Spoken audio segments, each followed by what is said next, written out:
আসসালামু আলাইকুম। আল্লাহুম্মা সাল্লি ওয়া সাল্লিম আলা নাবিয়ানা মুহাম্মদ। আজকে শুক্রবার, তো ইয়াসফির বাবার অফ ডে ছিল। তো যেহেতু অফ ডে সেহেতু তার আজকে বাজারের ডেট। তো বাজার করতে চলে গিয়েছিল সকালবেলাতেই। সকালবেলা বাজার নিয়ে আসছে। তো বলে রাখি, যেদিন মাছের আর কাঁচা বাজার আসে সেদিন কেন জানি আমার খুব একটা ভালো লাগে না। কারণ অনেক বেশি ঝামেলা হয়ে যায়।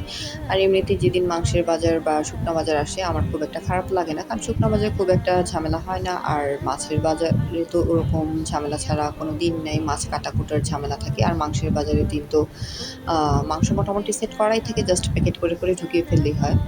তো যেহেতু বাজার চলে আসছে, এখন আমি তাড়াতাড়ি করে কাঁচা বাজারগুলো আগে ফ্রিজে ফ্রোজেন করে ফেলছি।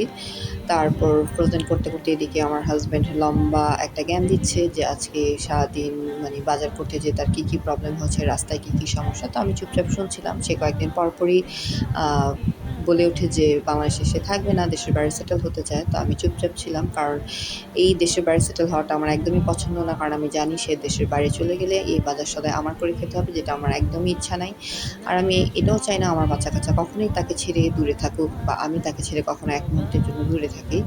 তো সবকিছু মিলে আমি কখনোই চাইনি সে দেশের বাইরে সেটেল হোক।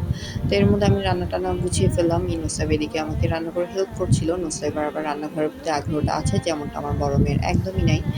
তো আমি ভাবলাম যেহেতু আজকে রান্নাঘরের ঝামেলা বেশি, তো আমি সিম্পল ভাবেই চিংড়ি মাছটা ভুনা করব, ডাল রান্না করব, ভাত রান্না করব। কিন্তু ইয়াসফির বাবা আবার বলতেছে যে না, সে ভাটা মাছ ভুনাও খাবে। ওকে ফাইন, আমি তার জন্য ভাটা মাছ ভুনা করে ফেললাম। তারপর সংসারের সব কাজ-কুজ গুছিয়ে মোটামুটি একটু ফ্রি হয়ে হাসব্যান্ডের সাথে বের হয়ে চলে আসলাম একটু শপিংয়ের উদ্দেশ্যে। তো কিছুক্ষণ আগে দেখলে কেউ বলবেই না যে এই হারে সংসারে কামলা দিয়ে আ চাকরানী থেকে স্বামীর মহারানী হয়ে স্বামীর সাথে একটু টাইম স্পেন্ড করতে চলে আসলাম। আসলে এটাই সংসার জীবন। সবকিছু মিলিয়ে আমাদের সংসার আলহামদুলিল্লাহ আল্লাহর কাছে যত শুকরিয়া আদায় করি ততই কম। আসসালামু আলাইকুম।